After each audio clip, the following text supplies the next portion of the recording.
si on dit qu'un ancien prophète d'Israël doit venir, et que ça briserait le sceau de la prophétie, maintenant, si je vous dis, si jamais c'est pas un ancien prophète d'Israël qui doit venir, du coup, ça voudrait dire qu'il pourrait y avoir un prophète qui vient après le saint prophète sallam. Qu'est-ce que ça pourrait bien vouloir dire? Est-ce que c'est conforme à la tradition islamique? Le fait que la révélation, par exemple, puisse toujours exister. Premièrement, ce que j'aimerais dire, vous savez, la croyance qu'est la cessation de la prophétie, comme l'a dit M. Omar Saeb, il n'existe pas de différence véritable entre la croyance que prône la communauté musulmane Ahmadiyya et la croyance de l'orthodoxie musulmane, parce que si c'est un crime de notre part que de croire dans la venue d'un prophète non législateur qui est subordonné au saint prophète sallallahu alayhi wa sallam et qui ne fait que revivifier sa foi et ramener les gens vers sa pratique, eh bien dans ce cas, cela nécessite que les membres de l'orthodoxie musulmane soient coupables d'un crime beaucoup plus grave, parce que lorsque Isa ibn Maryam viendra vers la fin des temps, selon les membres de l'orthodoxie musulmane, il viendra abroger la jizya, alors que la jizya est une injonction islamique. Il viendra faire la guerre, alors que c'est très clairement écrit dans la sourate Al-Baqarah, la ikraha fi din, il n'y a aucune contrainte en religion. Et il est dit que Hazrat Isa alayhi salam, selon l'orthodoxie musulmane, viendra détruire les églises, il viendra briser la croix, alors qu'il est très clairement dit dans le Saint-Coran, وَلَوْ لَا دَفْعَ اللَّهِ النَّاسِ بَعْدَهُمْ بِبَعْدٍ لَهُدِّمَتْ صَوَامِعُ وَبِيَعٌ وَصَلَوَاتٌ وَمَسَاجِدٌ, que Allah subhanahu wa ta'ala enjoint aux musulmans de faire la djihad. Pourquoi? Pour sauver les lieux de culte, les églises, les cloîtres, etc. Quand Jésus, fils de Marie, fera toutes ces choses-là, il contredira la loi musulmane, ce qui signifie que le prophète qu'attendent les membres de l'orthodoxie musulmane ne sera pas un prophète non législateur, c'est un prophète qui viendra abroger plusieurs lois du Saint-Coran. Il sera donc un prophète législateur. La deuxième chose que j'aimerais mentionner, vous savez, la croyance qu'est la cessation de la prophétie, si le Coran disait, ou s'il y avait un verset du Saint-Coran qui disait que le Saint-Prophète sallallahu alayhi wa sallam est le dernier des prophètes, eh bien, le Coran est un livre mutashabihan, un livre dont les versets, dont les passages se supportent mutuellement. Donc, où sont ces versets du Saint-Coran qui viennent étayer la croyance que le Saint-Prophète sallallahu alayhi wa sallam est le dernier prophète au sens absolu? Or, il existe d'autres versets du Saint-Coran qui portent à faux cette croyance. Et je vais vous citer un récit qui est présent dans le 40e chapitre du Saint-Coran, où Allah subhanahu wa ta'ala nous parle de l'histoire de Joseph. Et Joseph est venu à vous auparavant avec des preuves manifestes, mais vous n'avez cessé d'être dans le doute sur ce qu'il vous avait apporté, jusqu'à lorsqu'il mourut, vous dites « Lan yab'athallahu min ba'dihi rasula » que Allah ne suscitera jamais de messager après lui. Et Allah ajoute, vous avez dit quelque chose? Pardon, excusez-moi, je disais, c'est tout à fait juste. Oui, et Allah dit, et c'est ainsi qu'Allah déclare égarer tout transgresseur qui entretient des doutes, ceux qui discutent à propos des signes d'Allah sans qu'aucune autorité ne leur soit venue. Ceci est extrêmement odieux aux yeux d'Allah et de ceux qui croient. C'est ainsi qu'Allah cède le cœur de tout tyran arrogant. Donc, regardez comment Allah ici cite l'exemple d'une peuplade qui proférait exactement la même parole que profèrent aujourd'hui les membres de l'orthodoxie musulmane, à savoir qu'aucun prophète d'aucune sorte n'apparaîtra après un certain prophète. Et regardez comment Allah subhanahu wa ta'ala émet des paroles extrêmement désobligeantes, sévères à l'égard de ce peuple. Et ce qu'il y a d'intéressant ici, c'est que le Saint-Coran n'a de cesse de nous dire que dans les récits des prophètes du passé, il y a une leçon pour les gens.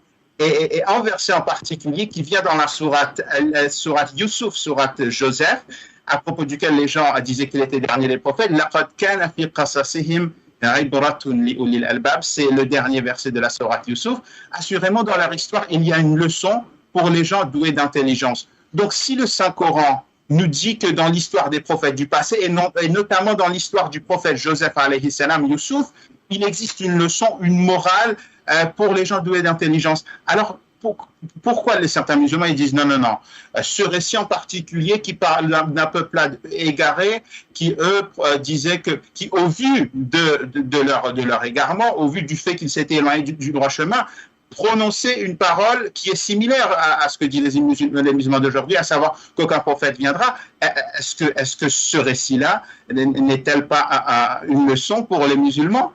Est-ce que ce n'est pas une... Donc, eux, ils disent non, en fait, ce récit-là, c'est dans le Saint-Coran, mais c'est pour rien. Vous comprenez ce que je dis? Bon, tout Donc, à ça, fait. c'est la première chose. C'est tout à fait Ensuite, pertinent. oui, je pense que je vais arrêter ici pour ma première intervention. Bah, j'ai une question, monsieur Omar, à ce sujet. Il y a effectivement dans le Saint-Coran un exemple d'un prophète qui est venu il y a à peu près 4000 ans. Et déjà à l'époque, certaines personnes disaient qu'il serait le dernier des prophètes. Le prophète Joseph, alayhi salam. Et nous, on a un prophète, le prophète sallam, qui a le titre de Khataman Nabiyyin. Est-ce que là, on n'a pas face à un souci qui, là, pour le coup, confirmerait effectivement qu'il s'agit du dernier des prophètes? Il en a le titre. Ouais. Alors, Khatam al-Nabiyyin, effectivement, il y a cette notion de dernier, mais si on revient sur la littérature arabe, on se rend compte que le terme Khatam qui est employé dans le Saint-Coran, dans le verset de la sourate Al-Ahzab, eh bien, le terme employé Khatam pour Khatam al-Nabiyyin est employé aussi dans la littérature arabe pour donner la signification de dernier au sens d'une personne qui a atteint l'ultime degré d'excellence dans le domaine dans lequel il a évolué. C'est pour ça qu'on parlera de Khatam pour le meilleur des prophètes, le meilleur des poètes, de Khatam pour le meilleur des médecins. Donc, dans la littérature arabe, c'est un terme qui revient souvent pour signifier l'excellence.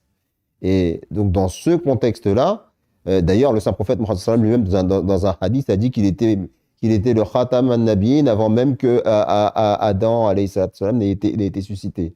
Et donc, il était déjà le Khatam al-Nabiyyin. Alors qu'on sait très bien que Adam alayhi salam est le premier prophète à avoir été suscité. Donc, cette compréhension, cette parole bénie du saint prophète sallam nous donne encore plus une indication sur la manière dont il faut comprendre ce terme, qui n'est pas dernier au sens dernier dans l'ordre chronologique des choses, mais dernier dans le sens de la personne qui a atteint l'ultime degré d'excellence dans ce domaine-là, notamment dans le domaine de la mission prophétique. Par contre, encore une fois, je reviens sur la croyance que soutient l'orthodoxie musulmane, et pour dire que l'allégation qui est portée contre la communauté musulmane Ahmadiyya, en fait, elle retourne sur ceux qui prétendent, encore une fois, que c'est un ancien prophète d'une ancienne dispensation qui doit venir pour apporter la réforme et le renouveau de la religion qui a été révélée au saint prophète Mohammed. Et là, littéralement, ça brise l'excellence, ça brise le sceau de la prophétie. Parce que s'il est le meilleur de ceux qui ont été suscités comme prophètes, pourquoi il est nécessaire qu'un prophète d'une ancienne dispensation, une dispensation qui en plus a été remplacée par la dispensation du saint prophète Mohammed, cela voudrait-il dire que Allah a rompu sa promesse, na'oudhu billahi min dhalik, alors qu'il avait promis dans les livres précédents, il avait dit qu'il mettra ce message chez les frères d'Israël, à savoir les descendants d'Ismaël, alayhi salatu wassalam. Et c'est une promesse divine que ce livre, que ce Saint-Coran sera jusqu'à la fin des temps. Or, cette compréhension malheureuse nous fait croire que le saint prophète Mohammed dans sa Ummah, dans sa communauté, il n'a pas été capable, par son influence spirituelle, par l'enseignement béni qu'il a reçu de la part d'Allah subhanahu wa ta'ala, de pouvoir susciter un de ses disciples capable de reprendre le flambeau et venir réformer les membres de sa communauté, leur redonner la bonne explication. Non. Le Saint-Coran est contre cette manière de penser. Bien au contraire, puisqu'il enseigne dans la sourate An-Nisa que ceux qui croient en Allah et qui obéissent à ce prophète Mohammed, ils auront la possibilité d'obtenir 4 stades spirituels, 4 maqams spirituels, 4 maqams d'excellence. Et le premier desquels, c'est Nabi. Ensuite, Siddiq, véridique. Premier prophète, véridique, martyr et salihin, et les gens vertueux. Donc, d'autres versets viennent encore et explicitent encore ce point-là, que la révélation divine, la possibilité de prophètes non législateurs, parce qu'encore une fois, il est le Khatam an-Nabiyyin, il est venu pour clore le cycle de la mission prophétique. Mais dans la mesure où l'être humain, il est ce qu'il est, et qu'il est amené à fauter, à se détourner de l'enseignement béni du saint prophète Mohammed, de l'enseignement béni de la religion révélée par les prophètes que Dieu envoie, eh bien, il était nécessaire que de même que par le passé, il y avait des prophètes qui venaient pour venir rafraîchir, réexpliquer l'enseignement de leur législation, tel fut le cas pour Moïse, Jésus, alayhi salatu wassalam, qui est venu avec l'Injil comme une sagesse de la compréhension de la Torah qui a été révélée à Moïse, alayhi salatu wassalam, et que le Saint-Coran compare le Saint-Prophète à Moïse, à Moussa, alayhi salatu wassalam, et que le Saint-Prophète lui-même dit que Aïssa devra descendre, mais encore une fois, comment il le dit, il exprime aussi cette idée que les musulmans auront un problème dans la manière de comprendre sa venue. C'est pour ça qu'il ne dit pas simplement que Jésus va descendre. Il dit Kaifa antum idha nadala fikum. Ça veut dire dans quelles conditions vous serez. Comment vous allez comprendre cette arrivée? Comment vous allez comprendre cette venue? Et il dit attention, vous ferez les mêmes égards que les Juifs. Vous ressemblerez à eux comme les deux chaussures d'une même paire. N'a-t-il pas là des signes pour ceux qui réfléchissent? Et les Juifs ont rejeté Jésus à l'État de Salle parce qu'ils attendaient la venue d'un ancien prophète. Oui, alors il y a une